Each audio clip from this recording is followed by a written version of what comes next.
નમસ્કાર વિદ્યાર્થી મિત્રો, ફરી એકવાર નવા વિડીયોમાં આપનું સ્વાગત છે। ધોરણ 11 ગુજરાતી માધ્યમ પ્રકરણ 9 ડેટાબેઝ મેનેજમેન્ટ સિસ્ટમનો પરિચય મિત્રો આજે મેળવીશું આપણે। આ પ્રકરણને આપણે બે ભાગમાં ડિવાઈડ કરેલું છે। આ ભાગ 1 છે, ઠીક છે મિત્રો। શરૂઆત કરીએ છીએ આપણે। તો ડિજિટલ ટેકનોલોજીના આગમન અને ફેલાવા સાથે વર્તમાન સ્થિતિમાં લગભગ તમામ માહિતીનો સંગ્રહ અને સંચાલન ઇલેક્ટ્રોનિક સ્વરૂપે થાય છે। જે આપ સારી રીતે જાણો છો મિત્રો કે પહેલાં શું હતું કે દરેક ડેટાબેઝ જે પણ ડેટા રેકોર્ડ હતા એ બધા મેન્યુઅલ રાખવામાં આવતા હતા, એટલે કે ચોપડે લખવામાં આવતા હતા। જ્યારે અત્યારે દરેક વસ્તુને ટેલી જેવા સોફ્ટવેરની અંદર ડેટાબેઝમાં મેનેજમેન્ટ કરવામાં આવે છે મિત્રો। નાની અને મધ્યસ્થ સંસ્થાઓના રોજિંદા વ્યવહારની ઇન્ફોર્મેશન સિસ્ટમ તરીકે ઓળખાતી સિસ્ટમમાં સંગ્રહ કરવામાં આવે છે મિત્રો। ઇન્ફોર્મેશન સિસ્ટમમાં વપરાશકર્તાઓની વૃદ્ધિ ઘણી ઝડપથી વધી રહી છે। ઉપયોગકર્તા પોતે ગમે તે જગ્યાએ હોય અને ડેટાનો સંગ્રહ પણ કોઈ જગ્યાએ કર્યો હોય છતાં ડેટા પાછા મેળવવામાં ઘણી સાનુકૂળતાની અપેક્ષા રાખે છે મિત્રો। એટલે કે શું હોય કે જ્યારે તમે સપોઝ મોબાઈલ યુઝ કરો છો, મોબાઈલની અંદર તમે ડ્રાઈવ યુઝ કરો છો, ગૂગલ ડ્રાઈવ, અને તમે ફોટોઝ જે તમે પાડ્યા છે તમારા મોબાઈલની અંદર કેમેરામાં, અને જો તમે સિંક કરેલા હોય ગૂગલ ડ્રાઈવ સાથે, તો તમે આ જે ફોન તમારો લોસ થઈ જાય સપોઝ, તો પણ તમે તમારા જીમેલ આઈડી દ્વારા ડ્રાઈવમાંથી તમારા જે જૂના ફોટોઝ હતા એ મેળવી શકો છો મિત્રો। ઓકે, તો અહીંયા એ વાત કરવામાં આવી છે।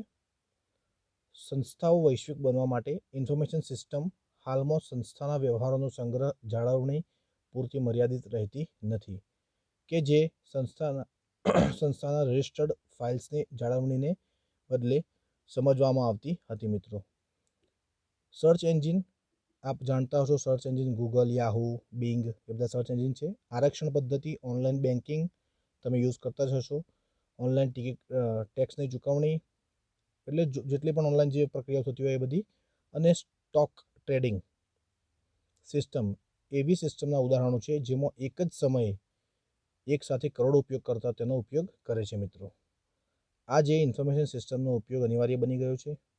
આપણે દરેક વ્યક્તિ સીધે કે આડકતરી રીતે એક અથવા બીજી ઇન્ફોર્મેશન સિસ્ટમનો ઉપયોગ કરીને તેના વપરાશકર્તાની ભૂમિકા ભજવીએ છીએ મિત્રો।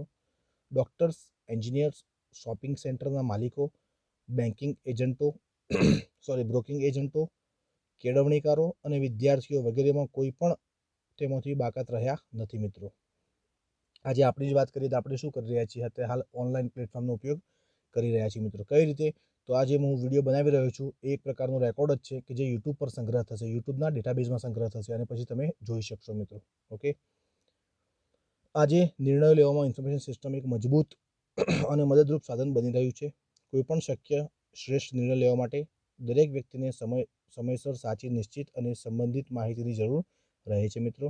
અહીં એ સ્પષ્ટ છે કે કોઈપણ સચોટ નિર્ણયનો આધાર આપણી પાસે ઉપલબ્ધ માહિતીથી ચોકસાઈ ઉપર છે। ઇન્ફોર્મેશન એ આઉટપુટ છે જે કાચા એટલે કે રો ડેટા ઉપર પ્રક્રિયા કરીને પેદા કરવામાં આવે છે। જો મિત્રો અહીંયા બે શબ્દો છે, ઇન્ફોર્મેશન અને ડેટા। ઓકે મિત્રો, બે અલગ અલગ વર્ડ છે, કન્ફ્યુઝ ના થતા। આથી ચાલો આપણે પહેલાં તે બે અગત્યના શબ્દો ડેટા અને ઇન્ફોર્મેશન સમજીએ। ઓકે મિત્રો, તો અત્યાર સુધી આપણને એમ હતું કે ડેટા અને ઇન્ફોર્મેશન એ સેમ જ છે, પરંતુ ના મિત્રો, બંને અલગ અલગ વસ્તુઓ છે। નેક્સ્ટ સ્લાઇડમાં આપણે સમજીએ તો છે ડેટા અને ઇન્ફોર્મેશન।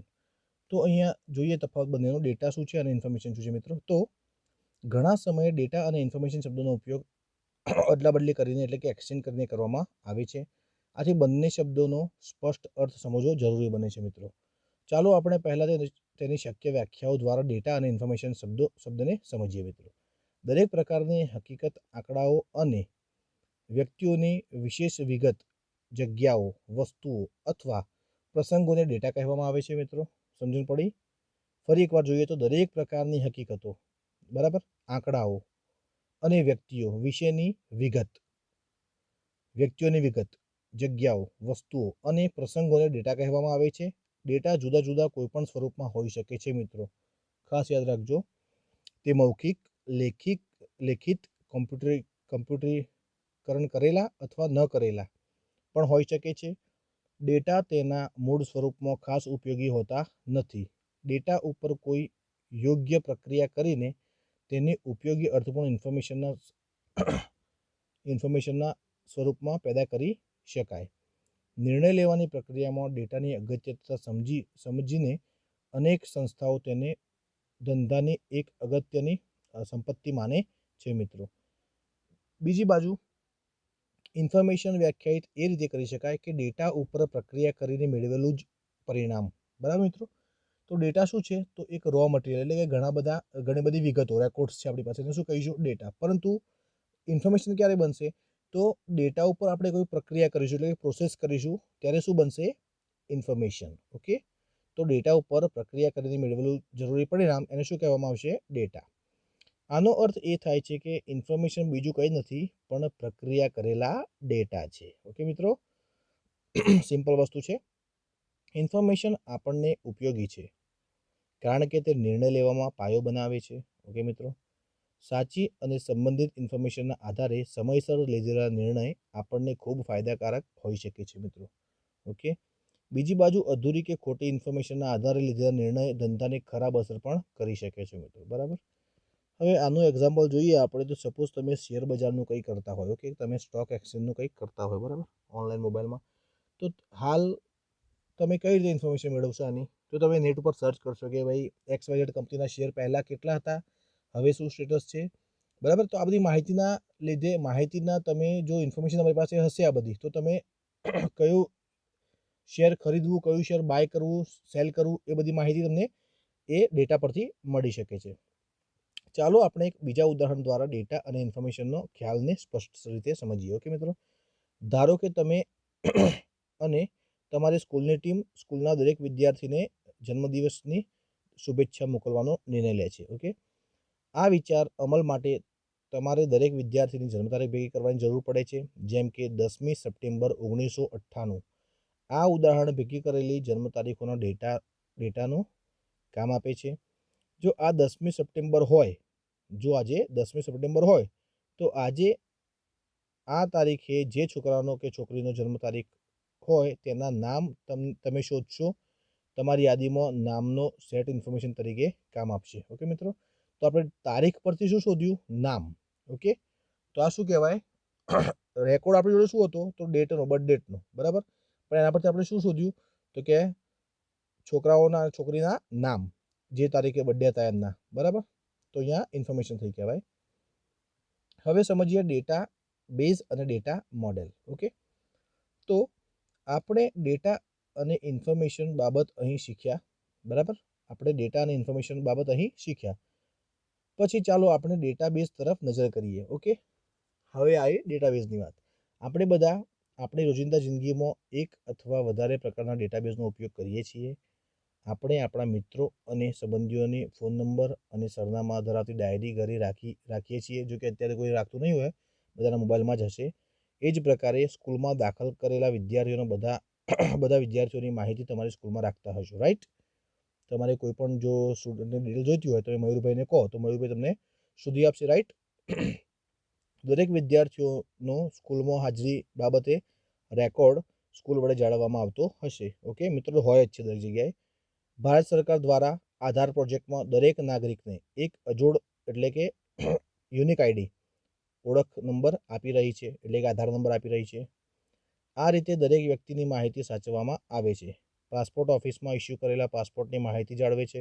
ડૉક્ટર્સ દરેક દર્દીઓની મેડિકલ ઇતિહાસ જાળવે છે. હોય છે ને મિત્રો, અમુક આપણા જો ફેમિલી ડૉક્ટર હોય તો એની જોડે બધી માહિતી હોય કે ભાઈ આપણને કઈ તકલીફ હતી, લાસ્ટ ટાઈમ કઈ દવા આપી હતી, કે એનાથી શું અસર થઈ, શું રિએક્શન આવ્યું. ઓકે મિત્રો, રેલવે ખાતું દરેક મુસાફરીની વિગત જાળવે છે, રાઈટ? આ બધા જ રેકોર્ડના ઉદાહરણો છે. ઓકે, આ બધું શું કહેવાય? તો રેકોર્ડ્સ કહેવાય એક પ્રકારના. ડેટાબેઝની એક સામાન્ય વ્યાખ્યા પ્રમાણે ડેટાબેઝ એ એકબીજાથી સંબંધિત, સુવ્યવસ્થિત અને સંગ્રહિત ડેટા આઇટમ્સનો જથ્થો છે, બીજું કંઈ નથી મિત્રો. આપણે ઉપર ચર્ચા કરી તે પ્રમાણે આપણે ડેટાનો ઉપયોગ કરીએ છીએ, તેથી તેનો સંગ્રહ કરવામાં આવે છે. ઓકે, બાકી શું કરવા સંગ્રહ કરવો પડે? બરાબર મિત્રો. તેથી આપણે ડેટાબેઝની વ્યાખ્યામાં સંબંધિત અને સુવ્યવસ્થિત શબ્દો અત્યંત મહત્વપૂર્ણ છે મિત્રો. તમે ડેટાના સંગ્રહને તમારા રૂમમાં વસ્તુઓની વ્યવસ્થિત ગોઠવણી સાથે સરખાવી શકો છો. બરાબર. તમે તમારા માતા પિતા અને શિક્ષકો તરફથી તમારો સામાન એક યોગ્ય અને પૂર્વનિર્ધારિત જગ્યાએ રાખવા બાબત સૂચના મેળવતા હશો. તમે સ્કૂલ બેગ, સ્ટેશનરી અને બુક્સ વગેરે માટે પણ જગ્યા નક્કી કરતા હશો. તમે બુક શેલ્ફના વિવિધ ખંડ ભાગને નામ પણ આપતા હશો. ઉદાહરણ તરીકે વિજ્ઞાન, સામાન્ય વિજ્ઞાન વગેરે. જો તમારા પિતા માનવ શરીર ઉપર એક બુક ભેટ આપે તો તમે તેને વિજ્ઞાન વિભાગમાં રાખવાનું નક્કી કરો છો. આથી આગામી સમયમાં જ્યારે તમે તે બુક વાંચવા ઈચ્છો ત્યારે તમે બુક શોધવી તમારા માટે ખૂબ સરળ બની જાય. બરાબર મિત્રો? વસ્તુઓની તર્કસંગત એટલે કે લોજિકલ ગોઠવણી. આપણે જ્યારે કોઈ વસ્તુની જરૂર હોય ત્યારે તે શોધવાના કાર્યને હંમેશા સરળ બનાવે છે. બરાબર? તમે જે વસ્તુ જ્યાં મૂક્યું હોય ત્યાંથી તમારે જોઈતી હોય તો તમને યાદ હોય કે આ વસ્તુ મેં અહીંયા મૂકી હતી અને તમે વસ્તુ લેવા જાઓ તમને ત્યાંથી મળી જાય. સરળ થઈ ગયું મિત્રો?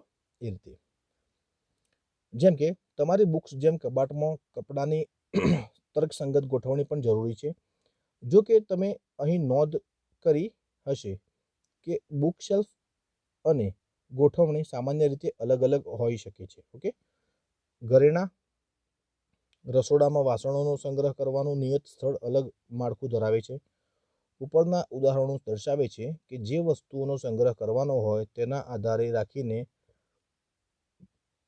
અભિરાયોના માળખાની રચના કરવી જોઈએ મિત્રો. ઓકે, ઉપર ઉદાહરણો આપ્યા છે તે રીતે ડેટાબેઝ ચોક્કસ નિયમ અનુસાર તૈયાર કરવામાં આવે છે. ઓકે, ડેટાબેઝ બનાવવા માટે અમુક રૂલ્સ રેગ્યુલેશન હોય છે મિત્રો. ડેટાબેઝનું અંતર્ગત માળખું એટલે કે ડેટા મોડલ તરીકે ઓળખાય છે. ઓકે, યાદ રાખજો મિત્રો, ડેટા મોડલ શું છે? તો ડેટાબેઝનું અંતર્ગત માળખું ડેટા મોડેલ તરીકે ઓળખવામાં આવે છે. ડેટા મોડલ એ ડેટાનો સંગ્રહ અને પુનઃ પ્રાપ્તિની રીત દર્શાવે છે. Hierarchical data model, network data model અને રિલેશનલ ડેટા મોડલ જેવા વિવિધ પ્રકારના ડેટા મોડલ ઉપલબ્ધ છે. અહીં આપણે આ અભ્યાસક્રમમાં રિલેશનલ મોડલની ચર્ચા કરીશું મિત્રો. રિલેશન ઉપર તમને ખબર પડી ગઈ હશે કે અહીં કંઈક સંબંધ દર્શાવવાની વાત કરવામાં આવી હશે. બજારમાં અનેક વિવિધ ડેટાબેઝ મેનેજમેન્ટ સિસ્ટમ ઉપલબ્ધ છે જે ઉપર જણાવેલ ડેટા મોડલમાંથી એક ઉપર આધારિત હોય છે. ચાલો હવે આપણે ડેટાબેઝ મેનેજમેન્ટનું સિસ્ટમનું શું છે તે સમજીએ. ઓકે મિત્રો, આપણે હાલ ઓવરવ્યૂ જોયો, હવે ડીપમાં જઈશું. તો ડેટાબેઝ મેનેજમેન્ટ સિસ્ટમ. ઓકે, તો કમ્પ્યુટીકરણ કરેલા ડેટાબેઝ સાથે કામ કરવા માટે આપણે સૌ પ્રથમ ડેટાબેઝને વ્યાખ્યાયિત કરવું પડે છે, એટલે કે ડેટાબેઝ ક્રિએટ કરવો પડે છે. ત્યાર પછી ડેટાબેઝની રચના કરવી પડે છે. ઓકે, તો જે તે આમાં ફિલ્ડ નક્કી કરવાના હોય તે રચના કરીએ વખતે કરવાના હોય છે. જો કે ડેટાબેઝ તૈયાર કરવો એ જ માત્ર કાર્ય નથી. ડેટાબેઝમાં આજ સુધીની તાજી માહિતી તૈયાર રાખવા માટે નીચે જણાવેલી મૂળભૂત પ્રક્રિયાઓ શક્ય એટલી સરળતાથી નિયમિતપણે કરવામાં આવે તેવી અપેક્ષા રાખવામાં આવે છે. ચલો જોઈએ કઈ કઈ છે અપેક્ષાઓ. તો જ્યારે કોઈ વ્યવહાર એટલે કે કોઈ પણ ટ્રાન્ઝેક્શન થાય ત્યારે ડેટાબેઝમાં તે ઉમેરવામાં આવે છે. ઓકે મિત્રો, ઉદાહરણ તરીકે તમારી પાસબુક લઈ લો. તો જ્યારે તમે કોઈ પણ ટ્રાન્ઝેક્શન કરાવો બેંકમાં અને પછી તમે મંથમાં એકવાર તમે તમારી પાસબુક ભરાવવા હોય તો લગભગ કોઈ જતું નહીં હોય, કારણ કે હવે તો ઈ સ્ટેટમેન્ટ થઈ ગયા બધા. એટલે પણ તેમાં જે રેકોર્ડ્સ બતાવવામાં આવે છે એ એક આનું એક્ઝામ્પલ હોઈ શકે છે. જ્યારે કોઈ પણ સુધારો ધ્યાનમાં આવે ત્યારે ડેટાબેઝમાં તે એડિટ કરવામાં આવે છે. એટલે અહીંયા અપડેટનો ઓપ્શન તમે કહી શકો. જો કંઈ પણ બિનજરૂરી માહિતી ડેટાબેઝમાં હોય તો તેને દૂર કરવામાં આવે છે, એટલે કે રિડન્ડન્સી એટલે કે અનનેસેસરી ડેટા રિમૂવ કરવામાં આવે છે. યોગ્ય રીતે ડેટાબેઝનું આયોજન કરવામાં આવે છે. વપરાશકર્તાની જરૂરિયાત પ્રમાણે ડેટાનું પુનઃ પ્રાપ્તિ કરવામાં આવે છે, એટલે કે જ્યારે વપરાશકર્તાને ડેટાની જરૂર હોય તો ત્યારે ડેટા ત્યાંથી મળે છે. જેમ કે સપોઝ તમે ગૂગલમાં સર્ચ કરો ફેસબુક, તો તમારા બ્રાઉઝરમાંથી તમારા સર્ચ એન્જિનથી રિક્વેસ્ટ જશે સર્વરને, એટલે કે ગૂગલના સર્વર કેલિફોર્નિયામાં, અને ત્યાંથી પછી તમને રિસ્પોન્સ મળશે. ઓકે મિત્રો, જે તે તમે સિટીમાં હોય તે સિટીનું સર્વર લાગુ પડતું હોય છે. ડેટાબેઝના બેકઅપની જાળવણી કરવામાં આવે છે. એક જ સમયે અનેક વપરાશકર્તાને ડેટાબેઝ વાપરવાની મંજૂરી આપે છે. એટલે એક જ વખતે સપોઝ ઘણા બધા લોકો ફેસબુક સર્ચ કરે, એક સાથે 1 લાખ લોકો સર્ચ કરે તો કોઈ ફરક પડવાનો નથી. ફેસબુક દરેકને એ સર્વિસ પ્રોવાઈડ કરશે. બહુવિધ ભાષાઓમાં ડેટાનો સંગ્રહ કરવાની મંજૂરી આપે છે, એટલે ઘણી બધી લેંગ્વેજીસમાં. પછી જે બહુવિધ સ્થળોએ ડેટાનો સંગ્રહ કરવાની મંજૂરી આપે છે. જેમ મેં વાત કરી કે દરેક કોઈ મોટી કંપની હોય તો એના સર્વર દરેક કન્ટ્રી વાઇઝ એ લોકોએ ડિસ્ટ્રીબ્યુટ કરેલા હોય છે. ડેટાબેઝના નિયંત્રણ સંબંધિત બધી પ્રક્રિયાઓ ડેટાબેઝ મેનેજમેન્ટ તરીકે ઓળખવામાં આવે છે મિત્રો. ખાસ યાદ રાખજો. સ્વાભાવિક છે કે આ પ્રકારના ખાસ કામ માટે વિશિષ્ટ પ્રકારના સોફ્ટવેરની જરૂર પડતી હોય છે. રાઈટ મિત્રો? આવા સોફ્ટવેરને ડેટાબેઝ મેનેજમેન્ટ સિસ્ટમ તરીકે ઓળખવામાં આવે છે મિત્રો. ક્લિયર? DBMS એટલે કે ડેટાબેઝ મેનેજમેન્ટ સિસ્ટમ ડેટાના કાર્યક્ષમ સંગ્રહ, જાળવણી અને પુનઃ પ્રાપ્તિ માટે બનાવેલ સિસ્ટમ તરીકે વ્યાખ્યાયિત કરી શકાય. ઓકે, ટૂંકમાં DBMS એવું સોફ્ટવેર છે જે ડેટાબેઝને વ્યવહારુ અને વધારે ઉપયોગી બનાવે છે. આજની દુનિયામાં ડેટાબેઝ પોતે નિરર્થક છે. ઓકે, જો તેમાંની માહિતી પાછી મેળવવા માટે તેની સાથે કોઈ DBMS સંકળાયેલ ન હોય, ઓકે, તો પ્રોબ્લેમ થાય. Oracle, Ingres, DB2, SQL server, MySQL, MS Express, આપણે MS Express, MS Access, base વગેરે બજારમાં ઉપલબ્ધ કેટલાક લોકપ્રિય DBMS સોફ્ટવેરના નામો છે મિત્રો. આ પુસ્તકમાં આપણે બેઝ એટલે કે ડેટાબેઝ કે જે ઓપન સોર્સ એટલે કે મિત્રો એમાં કોઈ પણ પ્રકારનો આપણે ચાર્જીસ કરવો પડતો હતો નથી. ઓકે, કોઈ પ્રોડક્ટ કે લાયસન્સની જરૂર પડતી નથી, એની ચર્ચા કરીશું. હવે પછી આપણે ફક્ત બેઝ શબ્દથી તેને ઓળખીશું. ઓકે, ડેટાબેઝ નહીં કહીએ, બેઝ કહીશું. બેઝ મીન્સ કે સોફ્ટવેર. ઓકે, આપણે ડેટા ઇન્ફોર્મેશન ડેટાબેઝ અને ડેટાબેઝ મેનેજમેન્ટ સિસ્ટમ શબ્દાવલી પરિચિત છીએ. ઓકે, આ બધા શબ્દોથી આપણને તમને ખબર પડી ગઈ છે કે ડેટાબેઝ, બેઝ બધું શું છે, ઇન્ફોર્મેશન, ડેટા બધું. ઓકે, આથી ચાલો આપણે હવે બેઝથી પરિચિત થવા આગળ વધીએ કે જે ઓપન ઓફિસ સ્યુટનો એક ભાગ છે. એટલે જેમ તમે એક્સેલ નહીં, MS એક્સેસ જેવું જ આ કાર્ય કરતું હોય છે. તો જોઈએ, બેઝ એ રિલેશનલ ડેટા મોડલ આધારિત છે મિત્રો, ખાસ યાદ રાખજો. તો મેળવીએ આપણે બેઝનો પરિચય. તો બેઝ રિલેશનલ મોડલ આધારિત હોવાથી રિલેશનલ ડેટાબેઝ મેનેજમેન્ટ સિસ્ટમ તરીકે ઓળખવામાં આવે છે, જેને RDBMS પણ કહે છે. આપણે અગાઉ ચર્ચા કરી ગયા કે તે પ્રમાણે ઇન્ફોર્મેશનને સરળતાથી અને કાર્યક્ષમ રીતે મેળવવા માટે અને તેના સંચાલનમાં તેની ગોઠવણી કયા પ્રકારે કરવી છે તેની ઊંડી અસર થઈ શકે છે. કદાચ સરળ પરંતુ વૈવિધ્યસભર ઇન્ફોર્મેશનોની ગોઠવણી એ ટેબલના સ્વરૂપમાં તેનો સંગ્રહ થાય છે. રિલેશનલ મોડલ આ વિચાર ઉપર કેન્દ્રિત છે. ઓકે, દ્વિપરિણામીય કોષ્ટકમાં ડેટાની ગોઠવણી કે જેને રિલેશન્સ કહેવામાં આવે છે. EF કોડ દ્વારા ડિઝાઇન કરેલું રિલેશનલ મોડલ ગણિતની સેટ થિયરી ઉપર આધારિત છે, જે database management system relational model ઉપર આધારિત હોય છે. RDBMS એટલે કે રિલેશનલ ડેટાબેઝ મોડલ તરીકે ઓળખાય છે. ઓકે મિત્રો, રિલેશનલ મોડલ સૌથી સફળ ડેટા મોડલ છે.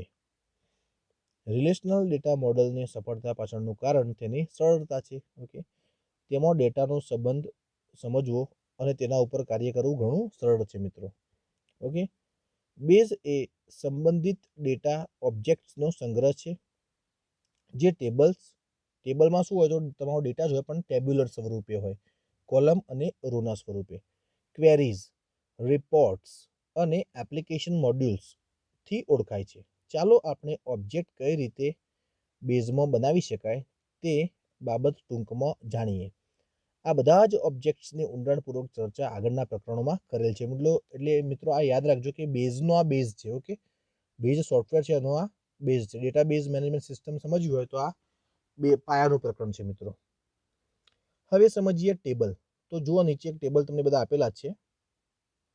એક મોટું ટેબલ છે જેમાં first name, last name, address, city, birth date, joining date, contact number, designation. Okay, એમ્પ્લોયનો ડેટા છે આ બધો.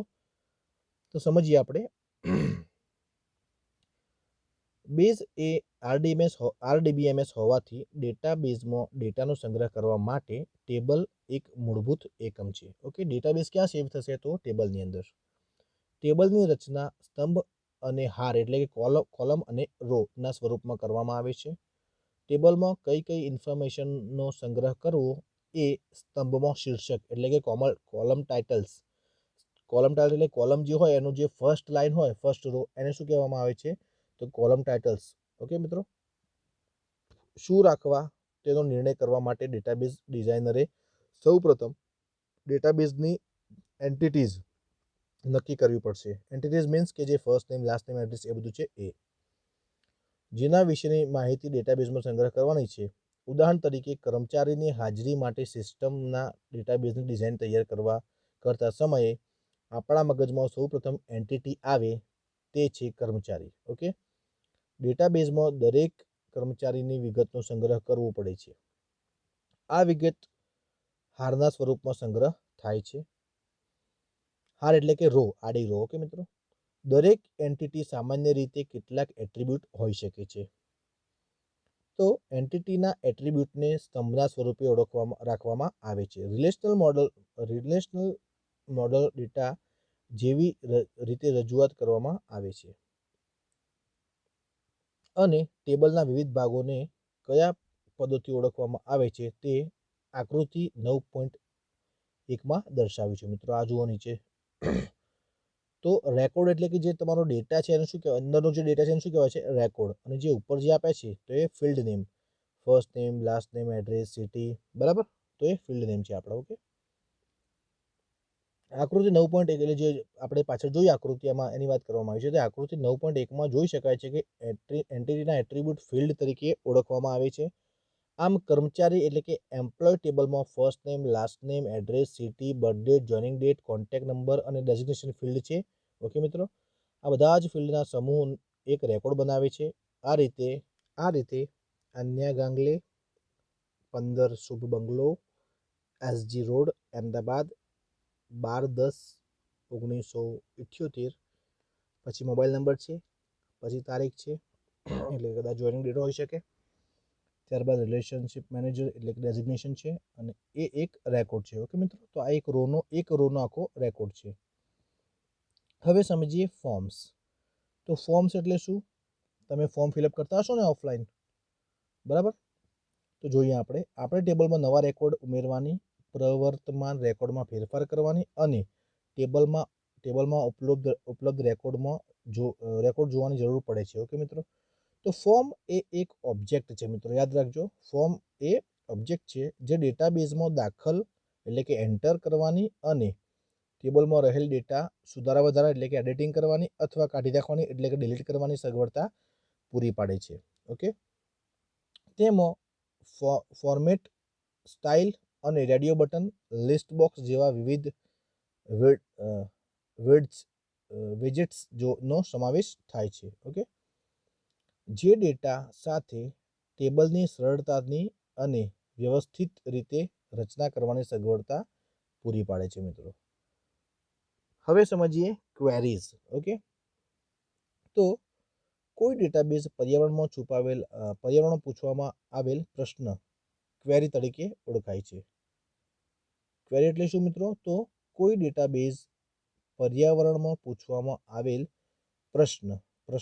પ્રશ્ન ક્વેરી તરીકે ઓળખવામાં આવે છે. ઉદાહરણ તરીકે વર્તમાન વર્ષના જુલાઈ માસમાં કેટલા એન્ડ્રોઇડ આધારિત મોબાઈલ ફોન વેચાયા? આ ક્વેરી ડેટાબેઝના વિવિધ ટેબલમાંથી કેટલાક ડેટા પ્રદર્શિત કરશે. ઓકે મિત્રો, તો ગત વર્ષના ઘણા બધા ડેટા, એમાંથી પર્ટિક્યુલર ડેટા તમારે જોઈતો હોય તો તમારે ક્વેરીનો ઉપયોગ કરવો પડતો હોય છે. ઓકે મિત્રો, હવે નેક્સ્ટ છે રિપોર્ટ્સ.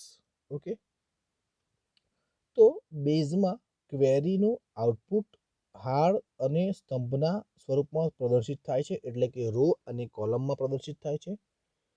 આપણે અગાઉ ચર્ચા કરી તે પ્રમાણે જરૂરી ઇન્ફોર્મેશન મેળવવા માટે ઉપલબ્ધ ડેટાને પ્રોસેસ કરવામાં આવે છે અને ઇન્ફોર્મેશન સ્વરૂપે આઉટપુટ પેદા કરવામાં આવે છે. ઓકે મિત્રો, દેખીતી રીતે ઉપયોગ કરતા વધુ ઔપચારિક અને આકર્ષક આઉટપુટની અપેક્ષા રાખે છે. બરાબર મિત્રો, તો બેઝ અસરકારક વ્યવસાયિક રિપોર્ટ એટલે કે અહેવાલ તૈયાર કરવાની સવલત ધરાવે છે. ઓકે, વપરાશકર્તાની જરૂરિયાત મુજબ એક સંગ્રહિત અને વાંચનીય સ્વરૂપમાં કરેલી ઇન્ફોર્મેશનની રજૂઆત રિપોર્ટ તરીકે ઓળખાય છે. ઓકે, રિપોર્ટ એટલે કંઈ નહીં, એમાં માહિતી જ હોય છે એક પ્રકારની. બેઝમાં અનેક વિવિધ જટિલ રિપોર્ટ્સ તૈયાર કરી શકાય છે, જેનો ઉપયોગ સંસ્થાઓના મેનેજમેન્ટને નિર્ણય લેવામાં મદદ કરી શકે છે. મિત્રો બરાબર છે. હવે સમજીએ વિનિયોગ માટે નમૂનાનો ડેટાબેઝ તૈયાર કરવો. તો creating a sample database for an application. Okay, તો બનાવીએ આપણે એક એપ્લિકેશન, એક બનાવીએ ડેટાબેઝ. તો આપણે બેઝ શીખવાની સમગ્ર સફર દરમિયાન એક કાલ્પનિક મોડર્ન ઇલેક્ટ્રોનિક સ્ટોર માટે એક નાના વિનિયોગની રચના કરી તે તરફ આગળ વધીશું. ઓકે, તો અહીંયા આપણે કાલ્પનિક રીતે એટલે તમારે સમજી લેવાનું કે આપણે પોતાનો મોડર્ન ઇલેક્ટ્રોનિક ડેટા સ્ટોર છે, જેના માટે આપણે ડેટાબેઝ તૈયાર કરવા જઈ રહ્યા છીએ. ઓકે, આ સ્ટોરમાં mobiles, camera, handycams, laptops, notebooks, iPads, smartphones અને તેને સંબંધિત એસેસરીઝ જેવા ઉપકરણો વેચે છે. ઓકે, આ ઉત્પાદનો વિવિધ સપ્લાયર્સ પાસેથી મેળવવામાં આવે છે. સ્ટોરને ભૌતિક તેમજ વેબશોપ છે. ઓકે, આથી ગ્રાહકો જાતે જ સિસ્ટમમાં આવીને વસ્તુઓની ખરીદી કરી શકે છે અથવા ઓનલાઈન ઓર્ડર નોંધાવી શકે છે. ઓકે, સંભવિત ગ્રાહકોમાંથી ગ્રાહકમાં ફેરવવા માટે વેચાણ કરનાર વ્યક્તિઓને ખાસ પ્રોત્સાહન ચૂકવવામાં આવે છે. આપણે જે વિનિયોગ એટલે કે એપ્લિકેશન બનાવવાનો ધ્યેય રાખીએ છીએ તેનો ચાલો સ્ટોર મેનેજમેન્ટ સિસ્ટમ નામ આપીએ. સ્ટોર મેનેજમેન્ટ સિસ્ટમ માટે ચાલો એક નમૂનાનો ડેટાબેઝ તૈયાર કરીએ. આ પછીના પ્રકરણમાં આપણે આ સિસ્ટમ માટે જરૂરી ફોર્મ્સ અને રિપોર્ટ્સની ડિઝાઇન બનાવીશું. નીચે જણાવેલ એટલે કે નેક્સ્ટ જે સ્લાઇડમાં આવશે તે પગલાં ડેટાબેઝની ડિઝાઇનમાં મદદ કરશે. ઓકે, જોઈએ આપણે. પ્રથમ પગલું છે, સૌ પ્રથમ એ નક્કી કરો કે કયો ડેટા સંગ્રહિત કરવો છે. ઓકે, એટલે કયા પ્રકારનો ડેટા સંગ્રહિત કરવો છે. આપણા ઉદાહરણમાં આપણે પ્રોડક્ટ્સ એટલે કે માલ સામાન, સપ્લાયર્સ એટલે કે માલ મોકલનાર આપણને જે માલ મોકલશે એ, એમ્પ્લોઈઝ એટલે કે આપણા કર્મચારીઓ અને કસ્ટમર્સ એટલે કે જે ગ્રાહકો છે, સંબંધિત માહિતીનો સંગ્રહ કરીશું આપણે. બરાબર, આ તમામ એન્ટિટીઝ છે. શું છે? આ બધી આપણી એન્ટિટીઝ છે. આ બધા લોકો આપણે અગાઉ ચર્ચા કરી ગયા એ પ્રમાણે એન્ટિટીઝ કોઈ વ્યક્તિ, વસ્તુ, જગ્યા અથવા ઓબ્જેક્ટ હોઈ શકે છે જેના વિશેનો ડેટા આપણે ડેટાબેઝમાં સંગ્રહ કરીએ છીએ. દરેક એન્ટિટી માટે અલગ અલગ ટેબલની ડિઝાઇન બનાવવી જોઈએ. આથી આપણે 4 ટેબલ બનાવીશું, જેના નામ હશે પ્રોડક્ટ, સપ્લાયર, એમ્પ્લોય અને કસ્ટમર. ઓકે, પગલું 2 છે, હવે દરેક એન્ટિટી માટેના એટ્રીબ્યુટનો સંગ્રહ કરીશું. ઓકે, તે નક્કી કરો. દાખલા તરીકે પ્રોડક્ટ, સપ્લાયર, એમ્પ્લોય અને કસ્ટમર માટે એટ્રીબ્યુટનો સંગ્રહ કરીશું. આ બધા એટ્રીબ્યુટ એ ટેબલના ફિલ્ડ બની જશે. એટ્રીબ્યુટ એટલે ફિલ્ડને એન્ટિટીની લાક્ષણિકતા તરીકે વ્યાખ્યાયિત કરી શકાય. આપણે હવે સમજીશું કોષ્ટક 9.1, 9.2, 9.3 અને 9.4માં દર્શાવ્યા પ્રમાણે માલ મોકલનાર, કર્મચારીઓ, ગ્રાહકો અને માલ સામાનની માહિતીનો સંગ્રહ કરીશું. તો ચલો સમજીએ આપણે. એક છે સપ્લાયર નામનું ટેબલ. ઓકે, અહીંયા તમે જોઈ શકો છો. એના એટ્રીબ્યુટ્સ છે supplier name, address 1, address 2, city, pincode, contact person, mail ID and contact number. બરાબર, આ થઈ ગયા આપણા એટ્રીબ્યુટ્સ. એનું ડિસ્ક્રિપ્શન આપવામાં આપેલું છે સામાં કે આ વસ્તુમાં શું હશે, શું નહીં હોય. બરાબર, શું લખવાનું છે એ જ પ્રમાણે એમ્પ્લોયનું ટેબલ છે. એમાં એ જ રીતે પણ ખાલી થોડા ચેન્જ થઈ ગયા છે એટ્રીબ્યુટ્સ. નેક્સ્ટ છે કસ્ટમરનું ટેબલ અને ત્યારબાદ છે પ્રોડક્ટ. ઓકે, તો જે પ્રમાણે આપણે વાત કરી કે આપણી શોપ છે, ઇલેક્ટ્રોનિક મોડર્ન શોપ છે, તો એમાં આપણે લેપટોપ્સ ને બધું આપતા હતા, તો એ પ્રમાણે એટ્રીબ્યુટ એ રીતે રહેશે. ઓકે, દરેક ટેબલમાં એટ્રીબ્યુટ બદલાતા રહેશે. હવે સમજીએ કે એટ્રીબ્યુટના લોજિકલ અને ફિઝિકલ નામો. ઓકે, તો અહીંયા સમજીએ, જ્યારે આપણે એટ્રીબ્યુટ્સના નામો વિશે વિચાર કરતા હોઈએ છીએ ત્યારે એટ્રીબ્યુટના લોજિકલ નામ અને ડેટાબેઝ એપ્લિકેશનમાં વાપરેલા ફિઝિકલ નામ વચ્ચેનો તફાવત સમજવો જરૂરી બને છે. બરાબર મિત્રો, ખાસ યાદ રાખજો આ વસ્તુ. ઉદાહરણ તરીકે ફર્સ્ટ નેમ એ એક ફિલ્ડનું નામ છે. ઓકે, જે વ્યક્તિના નામનો સંગ્રહ કરે છે. બરાબર, જેમ કે સોનલ અથવા મિનલ. અહીં ફર્સ્ટ નેમ એ એક ડેટા એન્ટિટી છે જેના સાથે આપણે કામ કરીએ છીએ. જો કે ફર્સ્ટ નેમ વૈકલ્પિક રીતે ફર્સ્ટ નેમ અથવા ફર્સ્ટ નેમ એટલે જુઓ, પહેલું કેપિટલ છે પછી સ્મોલ છે. ઓકે, અથવા ફર્સ્ટ અંડરસ્કોર નેમ પછી એફ નેમ, એટલે આ બધી વસ્તુઓ વૈકલ્પિક છે.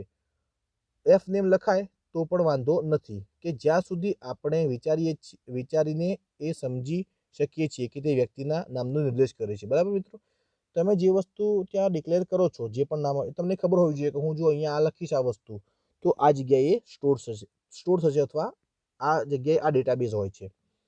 ડેટા મોડલના ડિઝાઇન વ્યક્તિ નામનો નિર્દેશ કરે છે. જ્યારે આપણે કાલ્પનિક કે તાર્કિક સંબંધો વિશે વિચારીએ છીએ ત્યારે સ્પષ્ટ અને વર્ણનાત્મક નામની જરૂર પડે છે. ડેટા મોડલના ડિઝાઇન સમયે લોજિકલ નામ વપરાય છે. બરાબર, પરંતુ કમનસીબે ડેટાબેઝ સોફ્ટવેર જે નામ વાપરવાની પરવાનગી આપે છે તેમાં લોજિકલ નામ સરળતાથી રૂપાંતર થતા નથી મિત્રો. ઉદાહરણ તરીકે બેઝમાં ફિલ્ડને ફર્સ્ટ નેમ આપી શકાય, પણ અન્ય ડેટાબેઝ એપ્લિકેશન તેનો અસ્વીકાર કરશે, કારણ કે ત્યાં તમે સ્પેસ આપી શકશો નહીં. તેને બદલે તમારે ફર્સ્ટ અંડરસ્કોર નેમ વાપરવા સૂચવશે. આ નિયંત્રણ કોઈ ચોક્કસ ડેટાબેઝ સોફ્ટવેરની ડિઝાઇન એ રીતે કરવામાં આવી છે તેને કારણે છે. ઓકે, ટેબલના આંતરિક માળખામાં ખરેખર જે નામ વાપરવામાં આવેલું છે તેને ફિઝિકલ નામ કહેવામાં આવે છે. મિત્રો ખાસ યાદ રાખજો કે ટેબલના આંતરિક માળખામાં ખરેખર જે નામ વાપરવામાં, એટલે ટેબલ બનાવતી વખતે જે તમે નામ આપ્યું હોય તેને ફિઝિકલ નામ કહેવામાં આવે છે. લોજિકલ નામની ઉપર ચર્ચા કરી તેનાથી તદ્દન ઉલટું છે. આ ફિઝિકલ નામ હંમેશા આપણે જે સોફ્ટવેરમાં વાપરીએ છીએ તેની પ્રણાલિકા પ્રમાણે જ હોવા જરૂરી છે. ઓકે મિત્રો,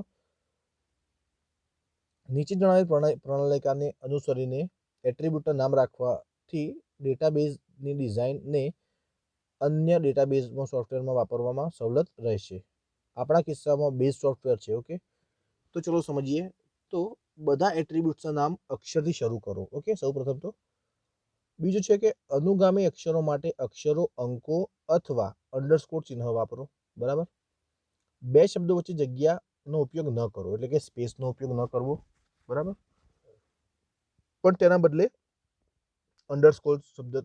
અંડરસ્કોરને તમે યુઝ કરી અને બે અક્ષરોને છૂટા પાડી શકો, જેમ આપણે પહેલા આગળ જોયું એમ. અંડરસ્કોર સિવાય અન્ય કોઈ વિશિષ્ટ કેરેક્ટરનો ઉપયોગ ન કરો મિત્રો. એટ્રીબ્યુટના નામ ટૂંકા રાખવા માટે જો જરૂરી જણાય તો શબ્દ સંક્ષિપ્ત રૂપ વાપરો. ઓકે, એટલે જેમ કીધું કે ફર્સ્ટ નેમ હોય તો તમે ખાલી એફ નેમ લખીને પણ ત્યાં કરી શકો પ્રોસેસ. આપણે નક્કી કરેલી સેમ્પલ્સ એપ્લિકેશન માટે ડેટાબેઝ ડિઝાઇનમાં કેમલબેક સંકેતનો ઉપયોગ કરીશું. આનો અર્થ એ થાય છે કે ફિલ્ડને દરેક શબ્દ કેપિટલ અક્ષરથી શરૂ થશે. ઉદાહરણ તરીકે ફર્સ્ટ નેમમાં એફ અને નેમનો એન કેપિટલ, લાસ્ટ નેમમાં એલ અને એન કેપિટલ, એડ્રેસ લાઇનમાં એ અને એલ વગેરે. આ પ્રકરણમાં હવે પછીની આકૃતિમાં 9.6 અને 9.7માં મોડર્ન ઇલેક્ટ્રોનિક સ્ટોર માટે આપણા નમૂનાના ડેટાબેઝમાં વપરાયેલા ફિલ્ડના નામ દર્શાવ્યા છે, જે આપણે હવે જોઈએ છીએ. હવે છે પગલું 3, થર્ડ સ્ટેપમાં જોઈએ તો હવે તમે એ નક્કી કરો કે દરેક એટ્રીબ્યુટમાં કયા પ્રકારના ડેટા તમે દાખલ કરવા માંગો છો. તેના આધારે ટેબલની ડિઝાઇન કરતા સમયે દરેક ફિલ્ડના ટાઈપ, એટલે કે ડેટા ટાઈપ નક્કી કરવા પડે છે. દરેક ફિલ્ડની ડેટા ટાઈપ વ્યાખ્યાયિત કરવી ફરજિયાત છે. ડેટા ટાઈપ એ ફિલ્ડમાં ડેટા સંગ્રહ કરવાનું માળખું દર્શાવવાનો એક માર્ગ છે. કમ્પ્યુટર્સમાં ડેટા સંગ્રહ કરવાની વિવિધ રીતો છે. સામાન્ય રીતે ચોકસાઈ માટે મેમરી કે ઝડપમાં ફેરબદલ કરવામાં આવે છે. જે ગણતરીઓમાં વધારે ચોકસાઈની જરૂર હોય તેની પ્રક્રિયા ધીમી હોઈ શકે છે અને વધારે મેમરીનો ઉપયોગ કરે છે. ઓકે, જ્યારે બેઝમાં ટેબલ બનાવવામાં આવે છે ત્યારે આપણે સમક્ષ એક ડ્રોપડાઉન મેનુ વિવિધ વિકલ્પો રજૂ કરે છે.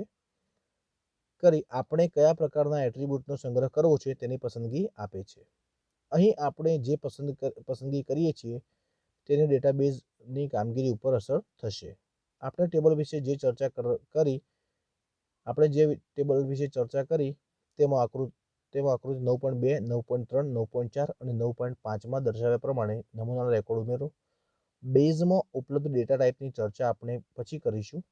આપણા નમૂનાના ટેબલ્સના એટ્રીબ્યુટ માટે કયા ડેટા ટાઈપ નક્કી કરવા તે નિર્ણય તે પછી કરીશું. ઓકે, તો 9.2માં સમજીએ. સપ્લાયર નેમ છે સેમસંગ કોર્પોરેશન.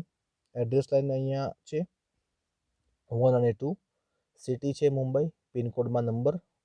જુઓ ડેટા ટાઈપ એટલે શું એ હવે આપણે પછી સમજીશું. અહીંયા એક ટેબલ આપેલું છે પ્રોડક્ટ નામનું, કે જેમાં પ્રોડક્ટના વિશે બધી માહિતી છે. અહીંયા બે ટેબલ છે, એમ્પ્લોયના નમૂનાનો રેકોર્ડનું અને બીજું છે કસ્ટમરના નમૂનાનો રેકોર્ડનું. ઓકે, હવે સમજીએ આપણે બેઝમાં ઉપલબ્ધ ડેટા ટાઈપ, એટલે કે ડેટા ટાઈપ કઈ કઈ હોઈ શકે છે. તો બેઝમાં ઉપલબ્ધ ડેટા ટાઈપને 3 પ્રકારમાં વિભાજિત કરી શકાય છે, જેમ કે alpha numeric type, calendar type અને બાઇનરી ટાઈપ. ઓકે, હવે સમજીએ આલ્ફા ન્યુમેરિકલ ટાઈપ. ઓકે, તો જ્યારે આપણે અક્ષર, અંક અને વિશિષ્ટ અક્ષરો કે ચિહ્નો ધરાવતા ડેટા એન્ટર કરવા ઈચ્છતા હોઈએ ત્યારે કોષ્ટક 9.5માં દર્શાવ્યા પ્રમાણે ડેટા ટાઈપમાંથી કોઈ એક ટાઈપ પસંદ કરી શકીએ છીએ. તો સમજીએ 9.5માં શું છે. તો સૌથી પહેલાં છે મેમો, દેન છે ટેક્સ્ટ ફિક્સ, ટેક્સ્ટ છે અને પછી પણ ટેક્સ્ટ છે. ઓકે, તો બધાની ડેટા ટાઈપ સમજીએ તો લોંગ વેરિયેબલ કેરેક્ટર છે ફર્સ્ટ મેમોની, બરાબર. તો એમાં શું છે તો જોઈએ, ઉપયોગકર્તા દ્વારા નિર્દેશ કરવામાં આવેલ હોય તે મહત્તમ લંબાઈ કે સંખ્યામાં માહિતીનો સંગ્રહ કરે છે. તે કોઈપણ UTF-8 અક્ષરો સ્વીકારે છે. ઓકે, બીજું છે ટેક્સ્ટ ફિક્સ. એ કેરેક્ટર ટાઈપ છે, એની ડેટા ટાઈપ કેરેક્ટર છે. એની મેક્સિમમ લેન્થ કેટલી છે તો મિત્રો દરેકની 2 GB છે. એમાં છે ઉપયોગકર્તા દ્વારા નિર્દેશ કરવામાં આવેલ હોય તેટલી લંબાઈના લખાણનો સંગ્રહ કરે છે. ઓકે, નાની અક્ષરમાળા સાથે ખાલી જગ્યા એટલે કે સ્પેસ ઉમેરે છે. કોઈપણ UTF-8 અક્ષરો સ્વીકારે છે, બરાબર. તો એ જ રીતનું છે મિત્રો ટેક્સ્ટમાં વેરિયેબલ કેરેક્ટર, અને લાસ્ટ ટેક્સ્ટ છે variable character ignore case. Okay, તો આગળ જોઈએ આપણે. તો ઉદાહરણ સ્વીકાર તરીકે સરનામામાં મૂળાક્ષર, વિશિષ્ટ અક્ષરો અને અંક હોઈ શકે છે. આથી આલ્ફા ન્યુમેરિકલ ડેટા ટાઈપમાંથી કોઈ પણ એક ટાઈપ નક્કી કરવી પડે ડેટા ટાઈપ માટે યોગ્ય રહેશે. એડ્રેસ ફિલ્ડ માટે આપણે text variable character data type પસંદ કરી શકીએ છીએ. ઉપયોગકર્તાએ કરેલા કેરેક્ટર એન્ટર કર્યા તેના પ્રમાણે વેરિયેબલ કેરેક્ટર ડેટા ટાઈપમાં બાઇટ્સની સંખ્યા ફાળવવામાં આવશે. ઉદાહરણ તરીકે હર્ષિતના સરનામામાં જો 100 કેરેક્ટર હશે તો 100 બાઇટ અનામત રાખવામાં આવશે, અને જો તેમાં 50 કેરેક્ટર હશે તો ફક્ત 50 બાઇટ અનામત રાખવામાં આવશે. ઓકે મિત્રો, હવે જોઈએ કેરેક્ટર ડેટા ટાઈપના લક્ષણો અલગ અલગ હોય છે. આપણે જ્યારે ફિલ્ડમાં ચોક્કસ સંખ્યાના કેરેક્ટર દાખલ કરવા બાબત જાણતા હોઈએ ત્યારે તેનો ઉપયોગ થાય છે. ઉદાહરણ તરીકે લાયસન્સ નંબર અને પાસપોર્ટ નંબર માટે તેનો ઉપયોગ કરી શકીએ છીએ. ઓકે,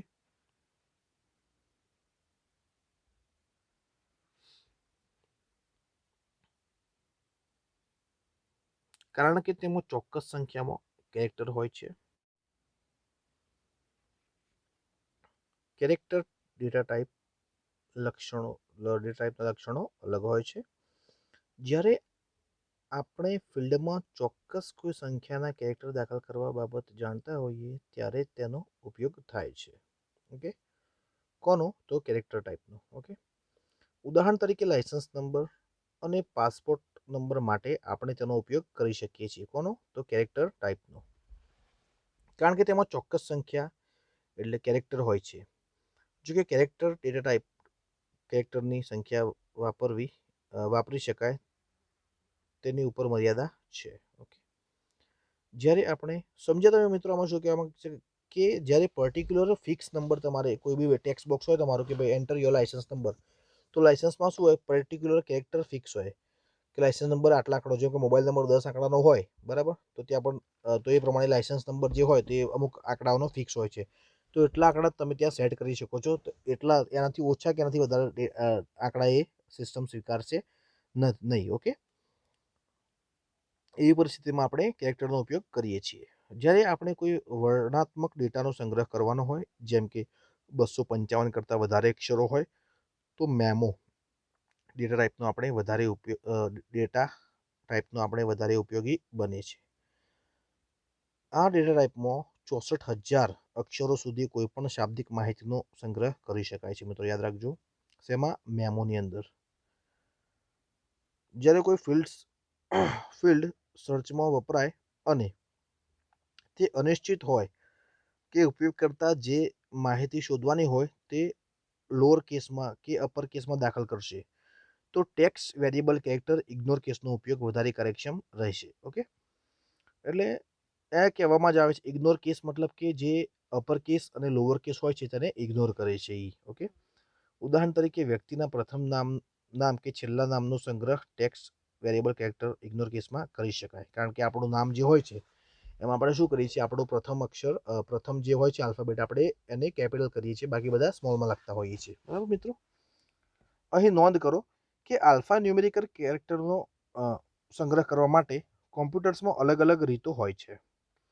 ઉદાહરણ તરીકે ASCII, American standard code four information exchange, એવું એક નામ છે આનું, ઇન્ફોર્મેશન ઇન્ટરચેન્જ. ઓકે, કોડમાં એક કેરેક્ટરનો સંગ્રહ કરવા માટે ફક્ત 1 બાઇટની જરૂર પડે છે મિત્રો, પણ કમનસીબે તમે વાપરી શકો તેવા શક્ય કેરેક્ટરની સંખ્યા ફક્ત 256 સુધી જ મર્યાદિત કરે છે.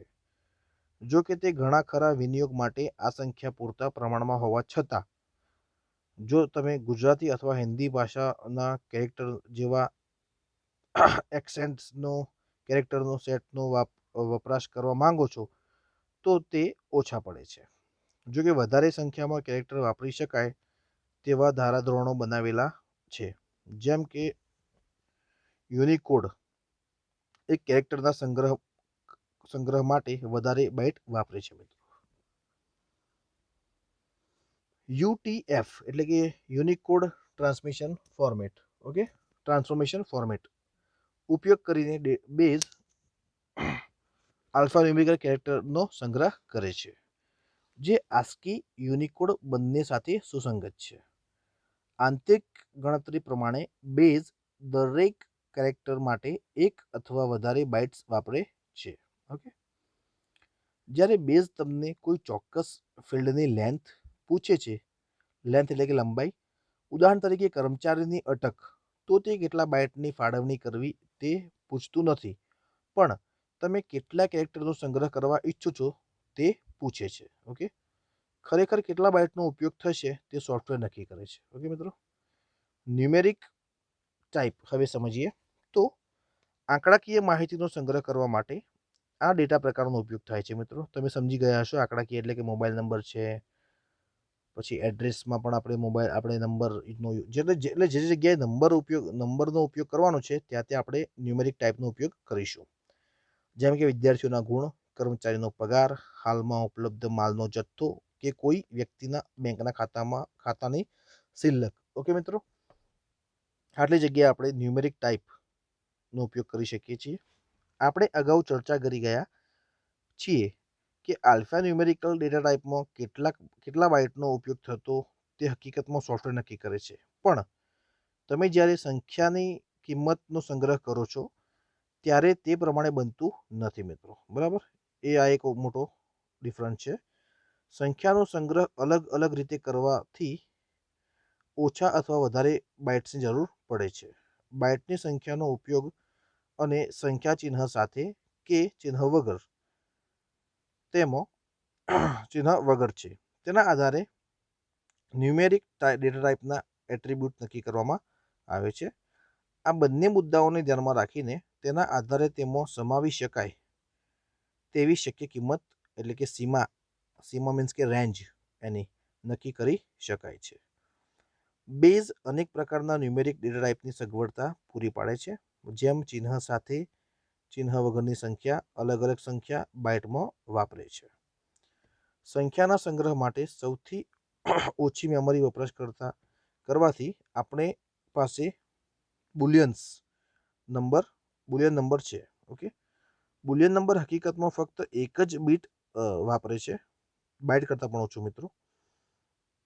સોરી, પહેલાં બાઇટ, પછી બીટ, પછી કેબી, પછી એમબી, જીબી અને ટીબી. ઓકે, આ બધા મેમરીના સંગ્રહના પ્રકાર છે બધા.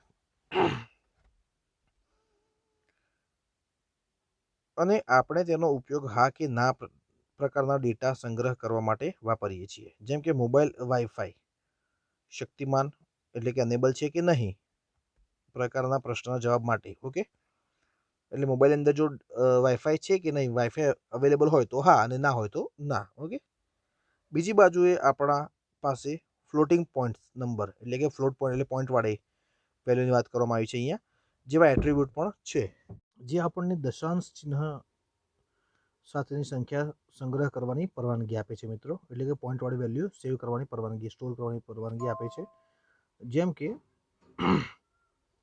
1.715249 સંખ્યા. આ પ્રકાર સૌથી વધારે મેમરી વાપરે છે, પણ વધારે ચોકસાઈ સાથે ભાગાકાર કરવા ફક્ત તે જ સમર્થક છે. ઓકે, બીજા કશામાં તમે સેવ કરી શકો નહીં પોઈન્ટવાળી વેલ્યુ. કોષ્ટક 9.6માં વિવિધ ન્યુમેરિક ડેટા ટાઈપ સાથે તેમાં વપરાતી બાઇટ્સ સંખ્યા અને તેની સીમા રેન્જ દર્શાવેલી છે. તો ચલો આપણે જોઈએ.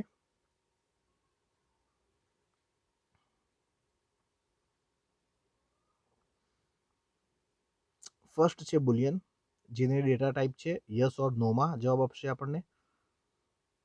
નંબર ઓફ બાઇટ્સ કેટલા રોકે છે, તો 1 બીટ રોકે છે. સાઇન્ડ એની શું છે, કોઈ જ નહીં. અને રેન્જ 0 થી 1. બરાબર, એ પ્રમાણે બધા જ નીચે આપણને આપેલા છે, બધાના નામ છે, ડેટા ટાઈપ છે, કેટલી બીટ બાઇટ રોકે છે, સાઇન્ડ એની શું છે, યસ ઓર નોમાં છે, અને રેન્જ છે. ઓકે મિત્રો, ખાસ યાદ રાખજો. હવે જોઈએ આપણે કેલેન્ડર ટાઈપ.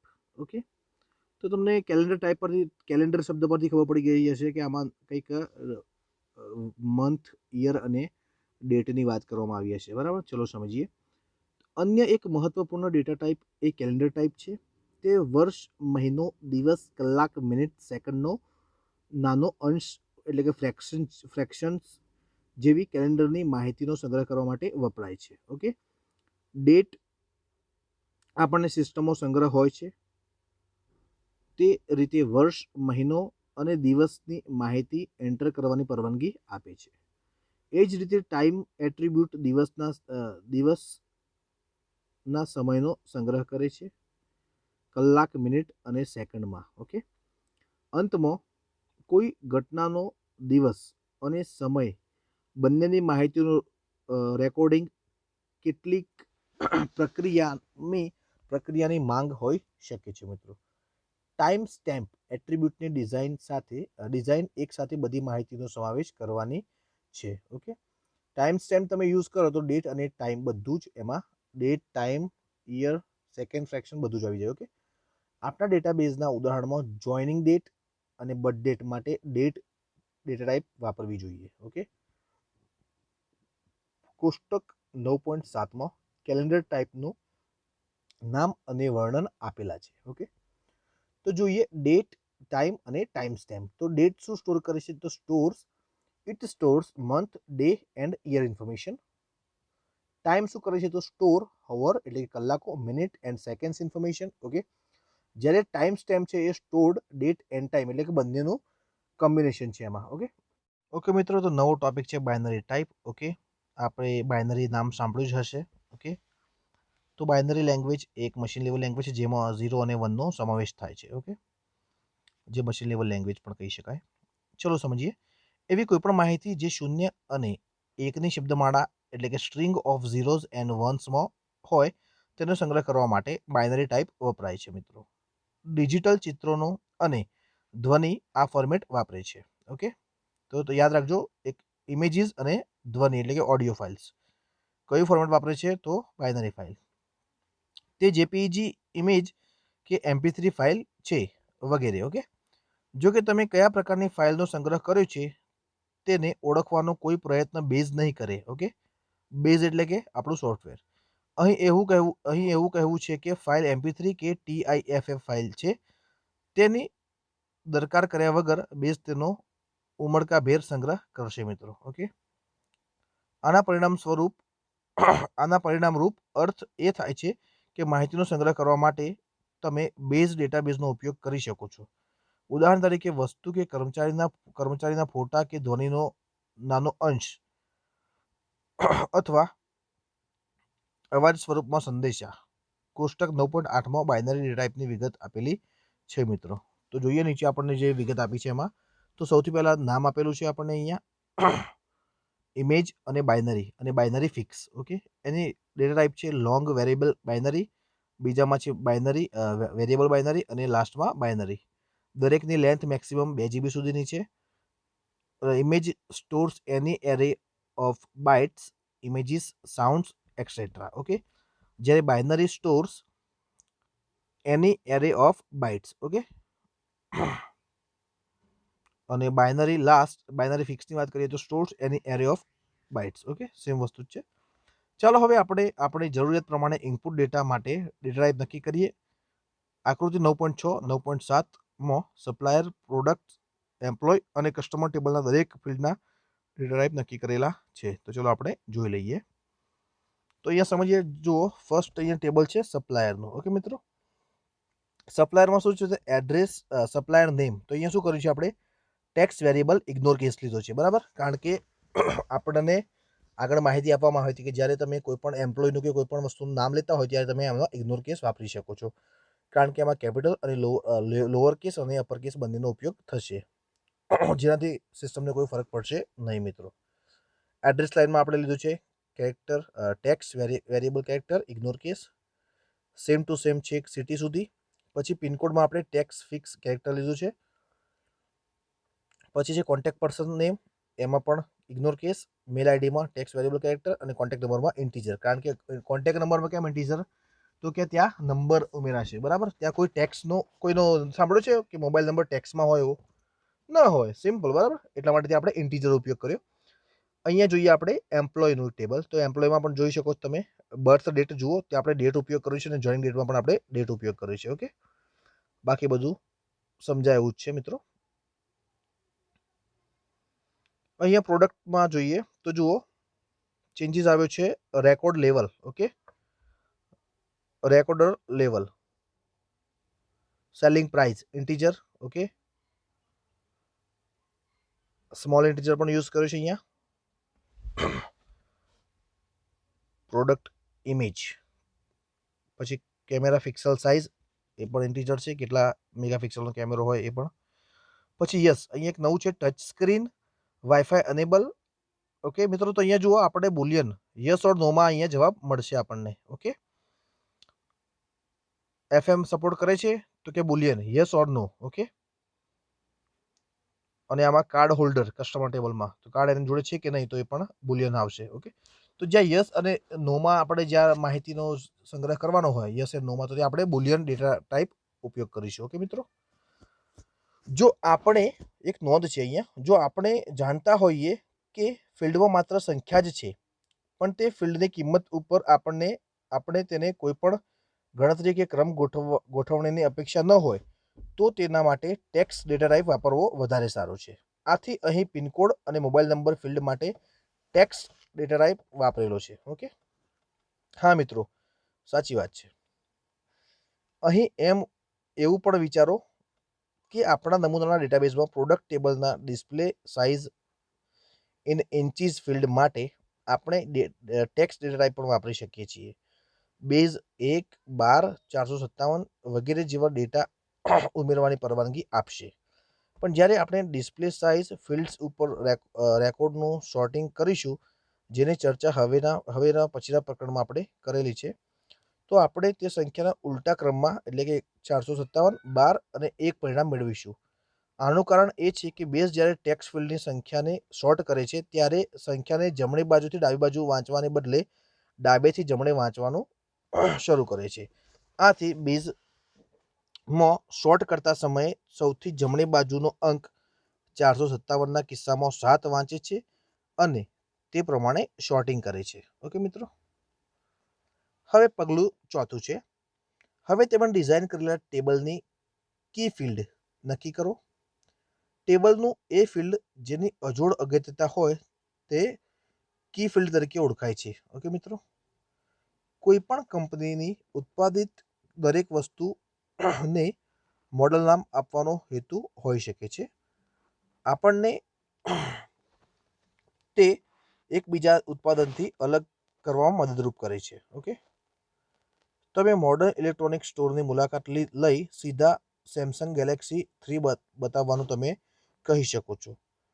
તમે દુકાનદારના ચહેરા ઉપર કોઈ પણ જાતની મૂંઝવણ જોવા મળશે નહીં. ઓકે, જ્યારે બીજી બાજુએ એમ્પ્લોય ટેબલમાં પ્રથમ નામ એક સરખા હોય તેવા એક કરતાં વધુ કર્મચારી હોઈ શકે છે. તેઓ કેવી રીતે ઓળખી શકાય?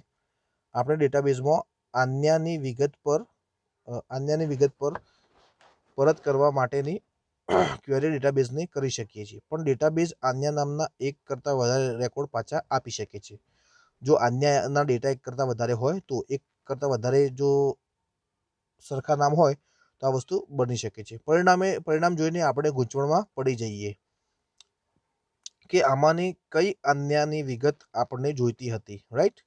આથી દરેક ટેબલમાં એક એવું ફિલ્ડ હોવું જોઈએ કે જે ટેબલના દરેક રેકોર્ડને અનન્ય એટલે કે અજોડ યુનિક રીતે ઓળખી શકે. ઉદાહરણ તરીકે કર્મચારીને એક અજોડ કર્મચારી નંબર આપી શકાય. ઓકે, એટલે કે એમ્પ્લોય આઈડીની વાત કરવામાં આવી છે અહીંયા. આથી એમ્પ્લોય ટેબલમાં એક નવું ફિલ્ડ ઉમેરવાની આપણને જરૂરત પડે છે. ડેટાબેઝની દ્રષ્ટિએ એક અથવા વધારે ફિલ્ડના